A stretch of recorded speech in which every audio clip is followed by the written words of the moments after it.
esengo mingi ya kozala na bino bandeko atuka esengo mingi ya kobanda poso na bino lelo na yambeli bino mama Arlette Odia azali lisusu mutu akoprésente te mais lelo toza kotourne na cadre mosusu parce que lokola pe azali juriste na kotourne ebe motuna wana courant ye mabe SNEL etindi courant mabe bamwinda nyonso eziki yango wana bomoni biso lelo tomeki kotourne na mwa cadre oyo mais prochainement tokozongela cadre na biso habituel mama Arlette Odia esengo mingi ya koyamba yo lisusu mama ozali juriste soki par exemple SNEL etindi courant ya mabe bamwinda eziki bacongélateur ya bato ebebi biloko ebebi moto akofunda wapi est-ce que SNEL azali civilement responsable ya kobeba ya matériel ya motu neti ya biso ya perfect epeli penza bo est-ce que SNEL ali responsable? Il faut d'abord dire qu'il existe un contrat entre la SNEL et les usagers à courant électrique. Alors, lorsque la exécution un contrat, il y a eu un incident où il a endommagé usager, il a droit à une réparation. Et réparation, on a représenté dans le cas de Moko SNEL, on a un contrat. On a un botinga qui courant ma bé et baby selinga biloko et baby selinga baminda. Il y a un service, logiquement, Nakati Yaba, société n'est pas SNEL, régie des eaux et ainsi de suite, va service, il y a contentieux. On ne va pas analyser la revendication, il y a pas usager. Alors, à l'issue de cet examen, de cette analyse, les SNEL a yaka pour indemniser ou bien a obligé à indemniser. Ce qui est indemnisation et sa limité, nous avons beaucoup dans le tribunal de grande instance. La procédure c'est celle-là. Mais dans le fait, on ne le vit presque pas parce que au BBC par exemple, en Pouna, il pose en valeur à 100 000 francs. Mais pour nous, on le tribunal, il samba, poser le jugement, il faut exécuter et au $1 000. Alors, au moment où on doit négliger. Et si on n'a pas un État responsable, l'État va toujours pour la population. Parce que ce n'est pas aussi souvent facile, il y a pour le SNEL, au niveau du département de contentieux, à indemniser les usagers. Et comme un cas, il faut que le tribunal, on a citoyen mingi, Maman nanga Arlette Odia actualité zali marqué dans liwa ya papa Chérubin Okende en tout cas ça qui passe ba image to moni lelo ba spéculation ezali de gauche à droite siko openza mama yo en tant que juriste vérité kobimaka après procès après enquête nde o ba koloba yango nde ko la vérité o nyuso ba ba koloba loba ezala ngo kaka ba suspicion hein to limite vérité yé bana la vérité judiciaire yé bana na kati ya assassinat ya mwana mboka Chérubin Okende yango moni FCC famille politique na biso famille politique ya Joseph Kabila to se mobilisa le jour où on a appris le décès la mort tragique d'honorable Okende nous a dit la morgue pour qui ba déclaration politique au président groupe parlementaire PPRD à Sali na ba député mosusu ya opposition. Et là, que nous voulons la lumière, que la lumière soit apportée à l'opinion dans le dossier. Mais est-ce que la lumière a moins évolué? C'est là la grande question. Makambo est comme les Chérubin Okende, Toyoka Ngope Namboka à une autre époque, avec Floribert Chebeya. Nous sommes partis des trois verbes. Inviter, enlever, assassiner. À l'époque, il y a Joseph Kabila. Lorsque Floribert Chebeya avait été invité, enlevé et assassiné, à la minute près et le même jour, il y a eu des gens qui ont été suspendus, notamment le général John Noum. Pourquoi? Parce que responsabilité civile naïe et Zalaki engagée. Ou invité Moutou, si Manamo Moutou n'a pas bomié. Votre responsabilité est engagée, il faut nous à la suspension dans la fonction parce qu'il y a la responsabilité civile engagée. Deuxièmement, c'est pour permettre que vous auditionner en homme ordinaire. Au Kokate, vous avez l'influence sur le service. Il y a des salariés que les personnes supposées avoir commis les crimes sur Floribert Chebeya, dans la prison. Mais avec Liwa Chérubin Okende, il n'y a jusqu'à présent aucune suspension. Or, ce qui va suspension est c'est que déjà l'État remet en cause la responsabilité civile. Mais c'est quoi sûr de est-ce que comment qui pense la Cour constitutionnelle, c'est ça le grand hic. Il y a Papa Chebea et Yebanaki, à comment qui pense la police. Mais awa sikoyo Cour constitutionnelle et mon rasali yabi, toza penza sur te ka comment qui na Cour constitutionnelle, pardon. Donc place les mois flou et zali les abois. La responsabilité de la Cour constitutionnelle ne commence pas à partir de la présence de Chérubin Okende na cour.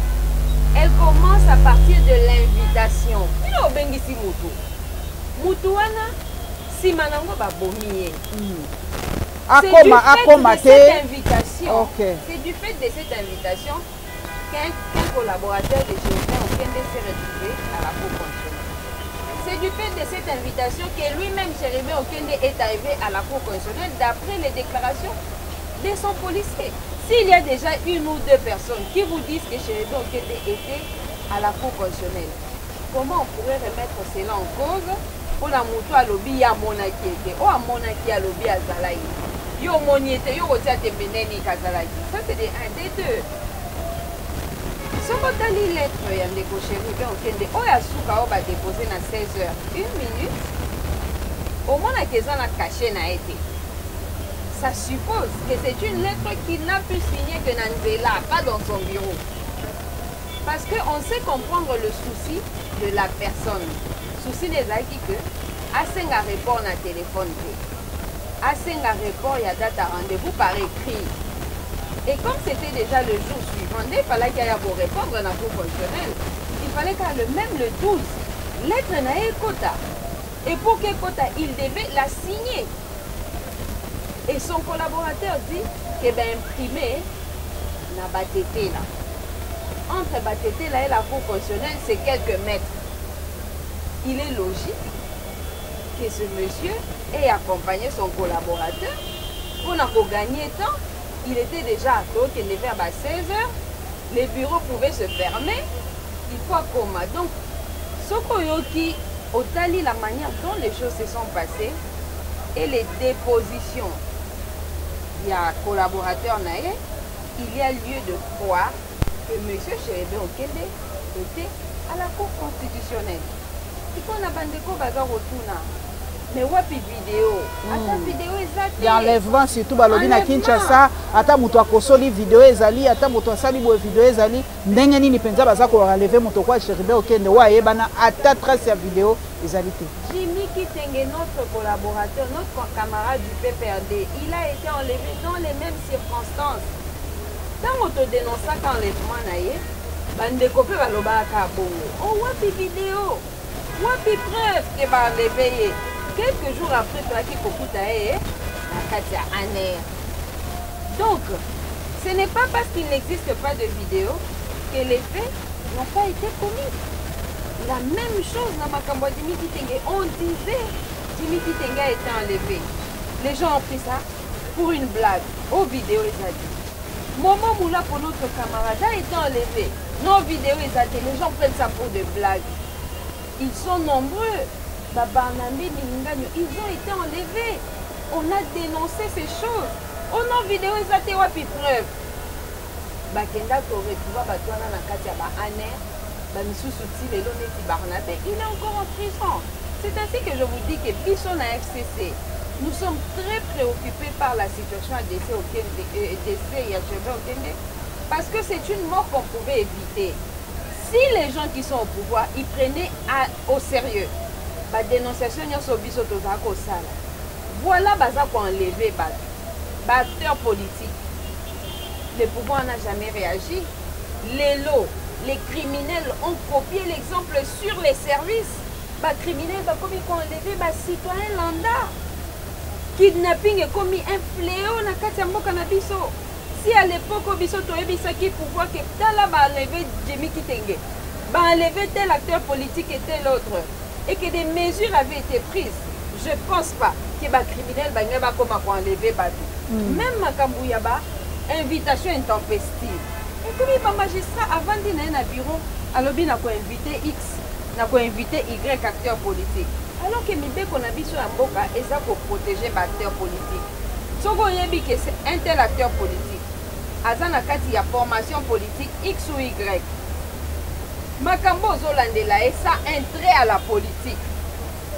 Tina invitation na service na parti na ye ou bien ceux qui aza ministre na gouvernement, ceux qui aza député na Assemblée nationale, au moins on sait sentir que l'État est en train de protéger ces gens qui servent la République dans ces conditions. Faire la politique partout au monde, c'est pas quelque chose d'ordinaire et de facile.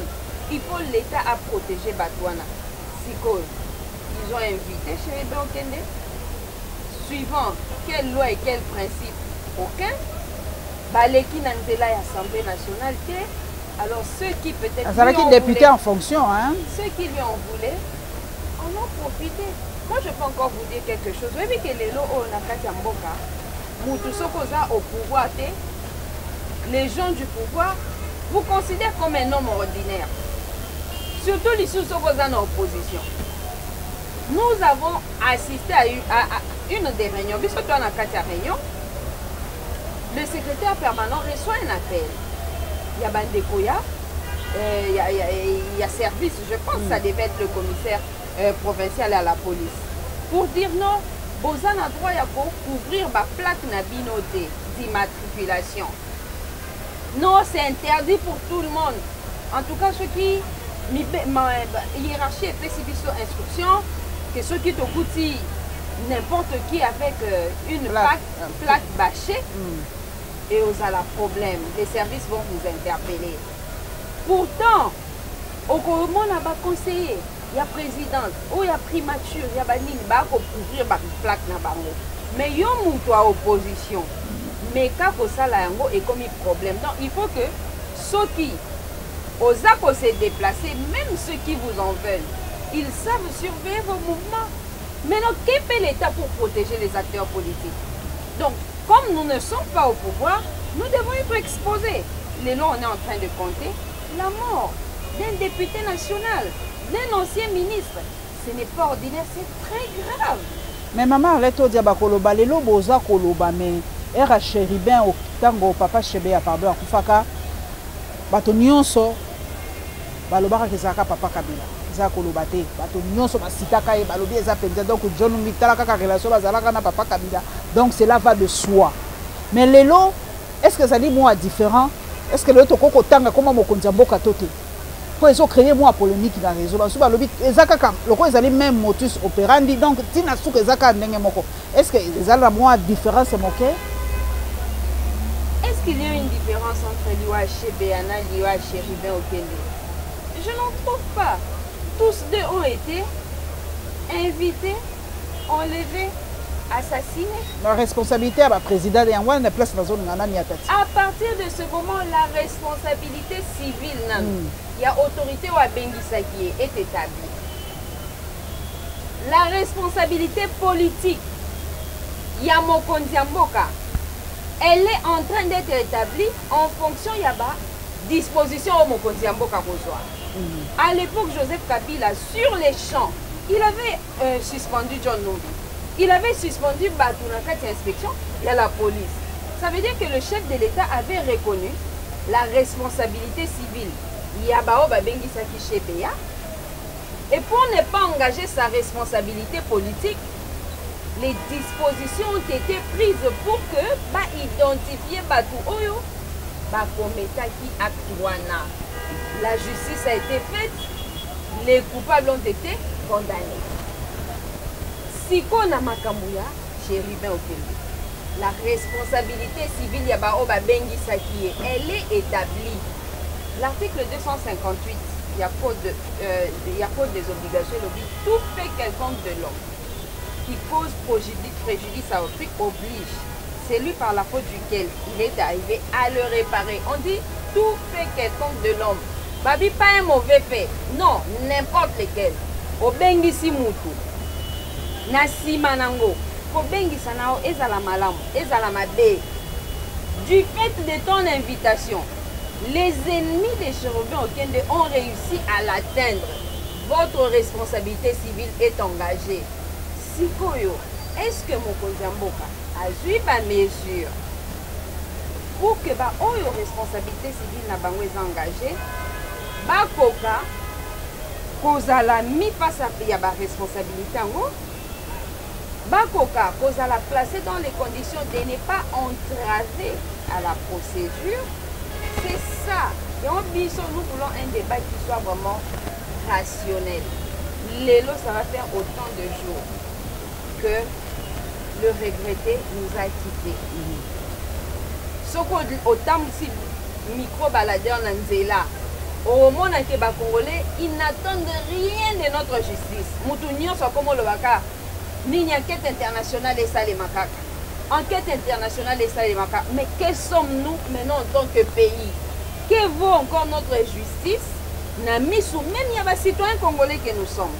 Et si les Congolais ne croient pas en la justice congolaise, pensez-vous que les expatriés croiront en notre justice? C'est là maintenant que la responsabilité politique du pouvoir en place est établie. Mais mon papa Mokonzi, Olanda qui est na interview à Saraki na porte-parole maye yemoko azali ko croire penza pete na justice yango alobaki yango en tout cas azali parmi ba déception na ye justice na biso yango na lobi bon pour na kolongola suspicion nyonso kolongola ga non justice na biso ndengo lobi mamba to benga ba enquêteur extérieur baya pour en tout cas tango ba ko trancher bato ba lobate que non menwa moko ezaki sima to mokonzi ya boyi tout ça c'est peut-être par mesure de transparence ndé a choisi ba enquêteur international baya. L'enquête, qui plutôt enquêteurs internationaux, Sengami et pas famille politique, biologique, il y a des cochers. Et si peut-être il y a majorité, ils adhèrent à cela, c'est juste pour beaucoup plus de convictions. Mais le problème ne devrait pas commencer à ce niveau. Donc, si nous n'avons pas une bonne justice, nous sommes tous en danger. Tous en danger. Et ça, les titans, bande kobazo le baquet. Et maintenant, kaki, mon quoi mituna ba journaliste, ba tuni, bande kwa justice, ou non tout mais est-ce que des cochers au kende ayaka jouana ou bien ayaka te? Grande question des alouana. Nabino, nabiso. Moyen mutoye ba azate. Ah bon? Soki ba kitaki na seko kende kotuna. Est-ce que bato ba mona ke banya bazala te banya bazala? Tango lelo oyo, muto alobi amona ki. Justice elobi yenda za suspect. Est-ce que ba misuso ba mona ki? Est-ce que ba courage ya koloba? Ya koloba ke to mona ki. C'est là d'abord la difficulté. Au départ, il y a une similitude entre Kaya Chebea et Kaya Chérubin au Kende, mais côté au fur et à mesure qu'on évolue, on voit qu'à l'époque du président Joseph Kabila, il s'était mis face à ses responsabilités et des mesures fortes avaient été prises. Les lots, ce n'est pas le cas et ça nous préoccupe. Et à vous préoccuper, parce que c'est tous les Congolais qui sont en danger. Nous avons rappelé au Makamba kidnapping, sauf que les mesures avaient été prises au départ. Peut-être qu'on a tout ébattu. Est-ce que maman Arlette Odia, est-ce que les opposants congolais sont en insécurité? Parce que nous avons commis une protection à MONUSCO, une protection extérieure. Est-ce qu'aujourd'hui, être opposant en RDC, ils allaient vraiment s'exposer pour exposer vie na yo? Est-ce que maman Arlette Yomoko vous allez opposante? Est-ce que tu te sens menacé? Les membres de l'opposition sont aujourd'hui victimes de la violation à droit na bango nyonso. Le premier de nos droits est consacré dans l'article 8 de la Constitution. L'opposition est sacrée. Ses droits sont sacrés. Wana bakambia mboka lelo de kotseke de bine makambo. En tout cas pour lui, ça ne représente absolument rien. Aujourd'hui, article 15, il y a loi portant statut de l'opposition. Aucun membre de l'opposition ne peut être arrêté, interpellé pour ses convictions. Pourtant, vous êtes témoin de comment Bandeko Baza Kokangama, des innocents perdent la prison tout simplement parce qu'ils sont opposants. souvenez-vous encore du cas de Ferdinand Kambere. Moutouba Yeba attaqué. Aena parquet. Pour aya ko dénoncer. Babengi bourreau na ye a côté si plainte au même moment et bakangi a sali 5 mois en prison.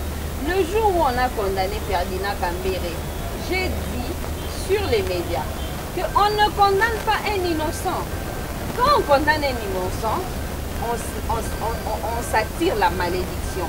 Les lots nous en sommes là, que mon condamné à Komoloba, il y a une déception, il y a une justice, c'est ça pour Tambola.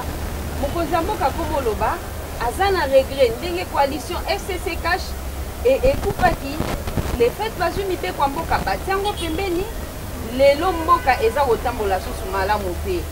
Likolo nango, balingi totika bango ba organiser les biso ba élection, o eko violer ba droit ya ba opposant, o eko violer ba droit ya population, yango biso to akotelemela yango on ne laissera pas ba violation et se pérenniser na kati ya mboka parce que après on ne parlera plus de la RDC comme État. Voilà, natanga na bino tweet ya papa Ngoeka Sanji a commis na Lopoto, ezape ba Cameroun na kotuna. À Lobby, l'honorable Chérubin était un collègue député national très aimable. Sa compagnie était vivable. Il méritait une protection à tous égards élastique. Si son invitation à la Cour constitutionnelle avait-elle respecté la procédure, on a tout mis au respecter la procédure qui doit protéger les personnes et leurs biens. Les discours menaçants de ces derniers temps sont accusateurs. Discours menaçants de la part de qui? Nani a menacé Nani a menacé pouvoir, a menacé opposition, a menacé ton ennemi. Est-ce que être adversaire politique, c'est en guerre ton ennemi? C'est ce que nous sommes en train d'observer, non? Il y a société Nabiso, un pouvoir totalement démissionnaire. Responsabilité n'a été. Moi j'ai entendu les gens dire par exemple que Osoki Biloko eza komata na mboka, to eza komata, eza po Kabila Vandeli économie na mboka. Mais dans quel sens binonde bwana ba pouvoir nyoso na maboko? Comment vous allez kokende kolat sa faute na bino kaka et pas battu? C'est ce que nous sommes encore en train de constater de nos jours. J'ai suivi le président de la République à Lobby à Katina Live que yé atikala na noté pour intervenir pour une libération ou pour une justice. C'est là qu'il nous dit qu'il y a cautionné le mauvais fonctionnement de l'institution et la justice.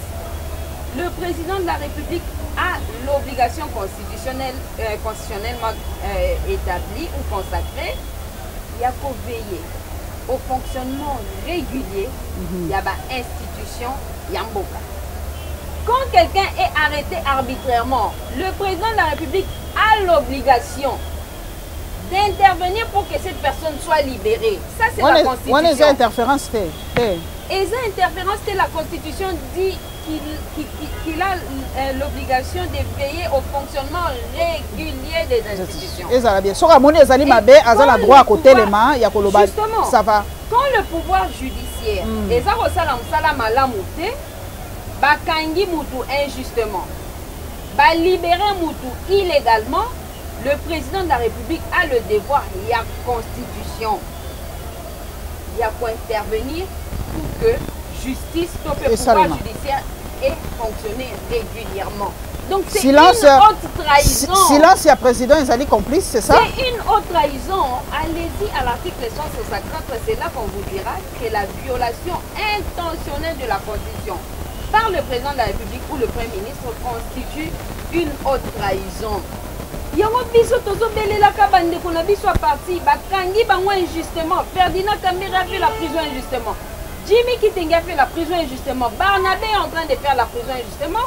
Ils sont nombreux, pas seulement dans notre famille politique. Dans ma famille politique, nous sommes. La justice est en train de ne pas fonctionner régulièrement. Je ne suis pas la seule à le constater. Le chef de l'État l'a dit. Il devait intervenir pour que Batouana Bazala remis en liberté.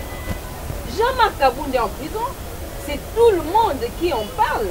Il a une ordonnance, il y a résidence surveillée. Et le président de la République n'intervient pas pour que azonga na ndako na ye. Et ça, haute trahison, ça c'est pas moi qui le dis, c'est la Constitution. Et quand les gens sont... Ça c'est dans les cas où les gens sont arrêtés injustement. Okay. Si quand aussi les gens sont libérés. Ah, arbitrairement. Automoni, bandeko, il y a un parlement debout. À Ofinga, ba okangete. Ce bakangi 3 jours, 4 jours, ba libéré. Et lui, aza ko intervenir te. Ba o ba finga makepa bandeko wana, ba ozala choqué. C'est une trahison, madame. C'est une trahison. Donc, quand le président de la République dit que lui n'intervient pas, que le magistrat va libérer ma côté, il est en train de trahir son peuple. Et son peuple, dont nous y compris. Okay. Et puis, est-ce qu'il faut te faire ça faute et pas le magistrat? Parce que la plupart des magistrats, à Takwazo Kanga, à Ebikazo Kanga Mabe, pour naïe. Mouto lokola azo sala opposition azo ko s'attaquer na président de la République na makambo ya gestion so na kangi ezaneti ba récompenser nga. Ce sont des choses qu'on a vu dans le procès 100 jours, non? Tant au procès 100 jours et l'équipe parce que tous ceux qui avaient intervenu dans le procès bamata qui bagrade ça donnait un message na ba magistrat. Pourtant pour la plupart ce sont des hommes honnêtes, des hommes intelligents, on a yebi et belé on a yebi des bons magistrats. Mais ba moni comment bandeko na bango ndenge basalaki na procès 100 jours bazui ba élévation na ba nomination. Alors qu'est-ce qu'il faut faire? Tika tokanga ndeko kambere tokanga ndeko politicien X ou Y ponga pe na matagrade. Siko tongo président de la République topé présidence de la République parce qu'il y a des conseillers du président de la République là-bas qui sont ses mains, ses bras séculiers. Tant qu'on va intervenir, c'est pour dire à magistrat que non, membre de l'opposition au Kangeli Mabé, la justice n'a pas régulièrement fonctionné dans ce cas, vous devez le libérer. Ceux qui disent que besoin de magistrat qui libérer ces gens-là, magistrat ça peut-être pour avoir grade pour faire ça qui grade n'a pas. Vous voyez ici qu'est-ce qu'on comme nous vivons dans un état sans justice, où le président de la République lui-même dit que la justice en ce moment, elle est en train de détruire le pays. Il est temps pour que les gens se lèvent. La mort de Gervais Okende, c'est une mort qu'on pouvait éviter. Puisque l'irréparable est venu, les gens doivent se lever pour que ça sort. On ne peut pas continuer. Il y a Koti Kamboka et Salassi descendent aux enfers. Biso Tozako, Senga, Naba Oyo Lelo Kamboka. Dans les 4 mois qui leur restent, bazwa ba responsabilité na bango pour bazwa zamboka sur le rail. Mais maman Arlette, tango balobaka tango bozo koloba bakoloba bino kutu surtout bato pe perdre boza même pas na droit ya koloba parce que vous avez détruit ce pays pendant 18 ans. Boza même pas na droit, boza même pas na conseil ya kopesa bato. Ceux qui de l'autre komi boye bato bazaloba mais machons pas les bons. Bamsuku bakomo loba on no so fota kabila parce que apesaka ndenge toyokaka. Valentin pe Mubake pe alobia wabi ami tuni question monene. Ba o balandaka Valentin Mubake bolande na Twitter bo ba question nini a poser. Ba to babi oyo soki to komi boye parce que les élections to pesa ki na mutu a gagné ki réellement ba élection to landaki o yabino moto kuna na Lubumbashi ndenga lobaki. Responsabilité à makambo nyonso lelo eza na mutu a Joseph Kabila. Soki lelo to zabo eza faute Joseph Kabila. Mutu asala rabola mo ba pesa ke faute. O asali mabe yende bo repé ses fautes. Si les gens disent que Mokambi Obiso Toana y était à gagner une élection en 2018 et que a commis na ebonga wana abongisi social à peuple, abongisi justice, abongisi processus électoral. Yo quand si peuple abandonne la soukolo baba discours wana. Non. Na peuple pas obéta mabobo ah Kabila nani après yo toza ki successeur na yo aye ko bongisa biso mboka. Soki a BBC pour des ya Kabila te pour des ya mutu aza ko kamba mboka. Kabila fait sa part. To juger na 18 ans na ya reine. Amemeli biso nini azangi ko memela biso nini. Qu'est-ce qui étaient les contraintes, comment il a contourné les unes comment il n'a pas su contourner les autres. Qu'est-ce qu'il a fait finalement avant Akende, à ticket de code minier, à mettre sur alternance d'élection, ainsi de suite. Oui, l'après Kabila, ce n'est plus lui, surtout après rupture de la coalition FCC-CAJ.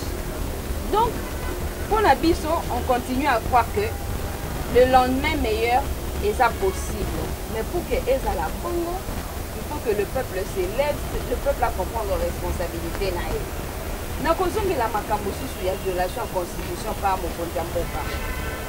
Tango loi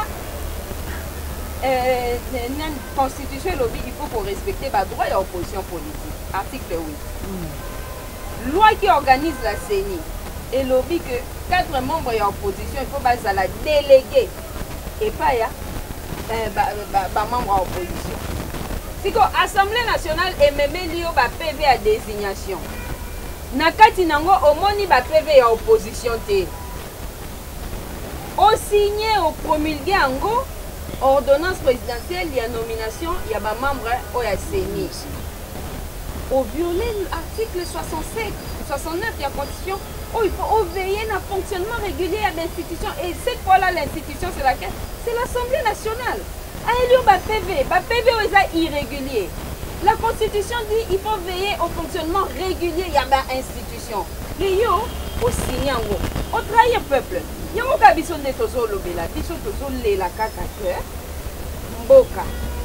Le coup là-bas, pesi yango, Félix Tshisekedi, azo kambana majorité na ye, oyo, a fabriqué qui n'a qu'à l'Assemblée nationale. Etikali 4 mois ou 5. Azongi samboka na rai, etika oyo. Mais maman, l'élection européenne, CENI a bendi une semaine, déjà quoi le dit, il faut ça la inclusive, nous sommes à l'office. Est-ce que PPRD Bozaka ferme la position de PPRD Bozaka raté l'élection pour pensa?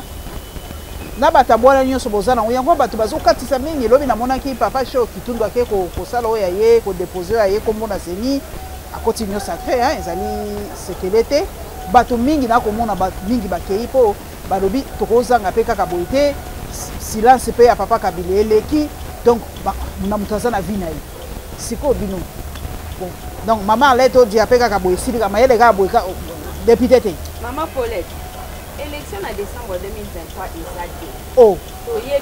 Kadi malobi ezali, alobi ezali. Na ba carte ni. Akopesa mususu te mama na ngai. Carte d'électeur ka pamba eza suté. Alobi akopesa mususu. À quel moment pour ya liboso apesa il pendant 5 mois. C'est à quel moment qu'on pesa ba carte d'électeur mususu. Si ko 100 cartes d'électeur bo loba que ces gens avaient l'intention il y a au même population na ba élection. Quand nous le FCC to ebisa ka bino que ndeko Kadima ndeko Tshisekedi na bandeko mususu wana ya union sacrée balingi na bango élection te bino botiaki tembe batu balingi élection bapesa batu une carte périssable moins de 3 mois ba carte nyonso tout photo ezomonana te kombo ezomonana te numéro ezomonana te yo yebi pourquoi bapusi dépôt ba candidature mais justement parce que la plupart même ya ba candidat à union sacrée moyen ba déposer ça te bazo remplir ba fiche numéro à carte d'électeur et au monde en athée. Moi, c'est vraiment un problème. Deuxième élément, la population bongwara. Pour balia la caution, il y a des députés ou il y a des candidats députés. Il y a des gens qui déposé. Processus électoral et na FCC na quantité. Bisonde la première force de l'opposition soit toqué dans l'Assemblée nationale. Nous ne sommes pas dans le processus. Martin Fayulu qui était le deuxième élu. Le deuxième meilleur élu dans l'élection il y a 2018. Azate na kati ya processus. Baroque élection na nai. Élection Azate. C'est pas nous qui avons fait que l'élection Azate. Eza bango moko biso to sokolika maboko boye. To ebisa ki population balingi élection te. Lelo population kuti makamsu sa otala te. Tango ka citoyen talika carte bi. Mais na carte yo photo kutu na omona na te na ke voter ndengeni. Ba citoyen ba bia élection ezalate mais élection ezalaka kate okomona ndenge population akotomboka mais nakananga kuna nayoki nakananga baza ko brûler ba bureau à CENI ndenge actu 7 commis mais tokosuka ndenge nini ba revendication ya batu bazo sepelaka kate nyonso bolobaki biso tolobaki te tolobaki président Corneille Nanga ancien président ya il y a Séni. À l'époque où on veut évincer Ronsard Malonda, il avait tenu un point de presse. À l'obinde, tu as commis déjà un retard par rapport à calendrier électoral. Nous avons déjà accumulé un retard. Ce qui est zongeli makamuke, Ronsard Malonda longwa, mboka mobimba to kota na retard, il y a processus électoral. C'est quelqu'un, oyo, c'est un humain, oyo batunyo se ba qui gérer. Si au moins le consensus, on arrive à le trouver autour des Ronsard Malonda, on va organiser des bonnes élections et dans le délai. Bandeko Union Sacrée, à l'époque cash, Bayoka Corneille Nangate, Basala Bani manifestation, Bas citoyen Bakoupi, Likoloka Yobo à Ronsard Malonda, Toye Kokota, Tobandi ko accumulé, retard. FCC Tolobi na bango, pour violer ba droit à opposition, na ba membre à Séni. Tofanda to bongisa Séni. Baboyi. Bake ba pesi ba carte d'électeur ya moniato. Ba bendina nous Martin Fayulu pona oloba non, il faut que taka na processus Martin Fayulu a bien kota na processus un moment bi o eza processus ya okendeko otumba mboka. A se retirer na kati ya processus na Malembe. Avant ça, le secrétaire permanent du PPAD, il a fait une interview. Il a accordé une interview à l'OBI. Dans 6 mois, si on veut des bonnes élections, on a toi en avril 2023. Tu es au Vandi autour d'une table. Tu bongi si Séni, tu bongi si cour constitutionnel, tu bongi si loi électorale. Élection au Salema. Dans les bonnes conditions. Ce qui est au Salakende Kotsekedi a gagné. A gagné na yé, mais au moins, tu respectes la population, tu respectes Mbeko Nabiso Mboka. Babo Ikoyoke Nabiso. Lelo, ils sont incapables de tenir l'élection dans le délai. D'abord, on va avancer dans le calendrier. La carte est à Kobeba. Baza tout le temps qu'on soit report, des reports en report. À quoi bon ça le calendrier électoral? Donc, ce qui s'en est tout ça qu'on tourne émission, si famille à Kondo, Chérubin, au Kende, qu'on déposer plainte contre X. Yo allez moutonide ko plainte contre X peut-être bana boka ba ko comprendre technique ko lobanini na lingala ba déposer plainte contre X expliquer bana boka ba comprendre. Non, et ça plainte contre inconnu. Donc moto ba yebité ba quand bien justice ba té ba on a ba condition il y a pour mettre la main sur o ba fesi liwana ndeko na bango té. Alors ils ne savent plus à quel sens c'est voué. So moni déjà moto la matière nette et assassinat, et puis assassinat, il y a un acteur politique de renommée, je crois Chérubin, qui a une plainte contre inconnu. Ça veut dire que bon, tout ça là par formalité, c'est ce que ça veut dire. Mais au moins à l'époque à Chébéa, sa famille avait eu le courage de Yakotanga XY Bangonde, suspect na kati ya liwa ya ndeko na biso. Si quand on va la justice et béba, au moins à l'époque à Kabila, la justice, on pouvait même citer à Taba comme moi suspect. Lelo Oyo, une plainte contre inconnu. Et la question que ma famille va souki. Et nous sommes vraiment préoccupés. Et ça, la situation, beaucoup de éviter. Pourquoi ça cause à la matin, Mangondi, Bazolinga Koka conseil, il y a bateau de Abasala, il y a bateau un peu plus rationnel dans la façon d'aborder les questions de l'État. Maman Arlette Odezali Montuna Yasuka, je crois que Charles Ebisinga Ngonga komi Kokoka. Likambo ya prélèvement ya ba organe. Yo zali moto mibeko. La landa qui papa c'est ça ngalobi ba proposer qui loi moko sur prélèvement ya ba organe na RDC. Siko bala mboko balobi oyambi moto mibeko. Soubasma loi wana ngai kolobani like kolongola ba organe na nzoto ya bato engake comme légal. Donc moto azana droit ya kolongola organe atie na nzoto ya moto. C'est ça, bana mboko baza comprendre pourquoi baninga ba comme sango loi na kati ya parlement. Moi personnellement loi wana na tangi yango te. Na ezala ki proposition moko ndeko délit sanga lobby yango. Vous savez yé moko délit sanga c'est un acteur politique. Est-ce qu'il en rajoute le sien pour que azalana sympathie à population? Ça moi je ne sais pas.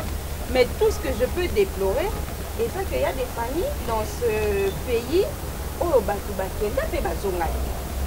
Donc eza na ba famille mosusu bazwa ba enlèvement na ba famille na bango bato bazonga. Basenga soit bambongo soit babotoli mbongo azaki nango batiki ye bazonga moto azongi. eza na bafamille mosusu banleva bana na bango banleva bandeko bazonga te. Et si on parle que bazoloba ke baza kolongola bango baorgane, il est possible pas soki mutu akei azongi te seke baboma ye. Mais est-ce que ces organes bakolongola ngo mpona bateka ngo ou bien po bondoki ekoti tellement na kati ya mboka bato bakoli yango bato balobisa peut-être barite mpe ekoza mpe barite mpona kozwa mbongo pouvoir peut-être. Mais pourquoi on n'en arrive pas là? Il faut que la sécurité soit renforcée dans kati ya mboka. Ce sont des phénomènes oyo biso toyokaka te. À l'époque balobaki Kabila ayaka na kuluna, mais c'était un phénomène sociétal. Et il avait mis en place des mesures où il luttait contre Kuluna, notamment comme Mabango Nakanyamaka, c'est après leur arrestation, Sambisi Bango, oh baza vraiment coupable baké. Contrairement à Lelo, et comme Bokangi Batubwebo, Sambisi Bango téninité parmi Bango, il y a des innocents, mais Bazuka Batindi Bango Kuna. Mais à l'époque à Kabila, au moins, il y avait un procès, les responsabilités pénales clairement établies, Bao Bao condamné, Baké Kanyamaka. À part ça, tout le monde a une opération Likopi. Opération mêlée avec le général Kanyama. Lelo Oyo. Phénomène kidnapping. Quelle mesure au Bakambiambo Kabazui pour que le phénomène soit ici là? À mon côté. Baloba qui battait ba numéro na ba voiture ketchka ba on ba bien. Na ba numéro vert, na ba numéro vert. Bilo on so na tout ya lokuta. C'est les enquêtes, il y a la police. Les renseigner biso suske eza makambo lokuta balobi batie baminda ngo epelaka na bonane c'est bonane leki moli les zongi na kati ya Kinshasa ba caméra de surveillance na kati ya mboka ezate. Alors au moins que on va aller des kidnapping en kidnapping. C'est là le dernier procès, un procès et qui est donc la rapidité moko est claire. Avec cette rapidité vous pensez que vous pouvez fouiller? Est-ce que le procès on a fallu qu'il y ait une flagrance? Non. Le procès on a fallu qu'il enquête ça les malais. Mais quand je dis malais, ça c'est qu'il y a une année, 2 ans. Non. Même pendant 1 mois. Pendant 2 mois. Mais au moins va creuser chacune des réponses aux criminels. C'est trop rapide. On a remonter filière. Mais aujourd'hui ce n'est pas le cas. On y bande quoi na bakangami, mais kidnapping est continué. Et ça pourrait continuer davantage. Donc les criminels bazo monate. Un député national, membre de l'opposition, porte-parole d'un grand parti, Babomi et Pele, Ezokende Naroleka, Bongo, famille écoute ici plainte contre l'inconnu. Vous pensez que les criminels bantiques à crime, bantiques à terre, vont continuer? Nous sommes tous en danger, ça nous préoccupe. Merci Maman Arlette Odia, merci Mingi, en tout cas, et Sengo Mingi, Yako Yambayo, en tout cas, Bisoto Ningara Moussala, bon, excusez ma condition de travail, mais matière kakade Foboyoka. Merci na ndengo ndimi ko ya na émission na biso to sololi malamu bolanda biso na ba chaîne partenaire Nyota TV, Perfect TV, Central TV, pe bokende na YouTube na la Lion TV officiel bo like bo partager pe to ko mona na bino balasi.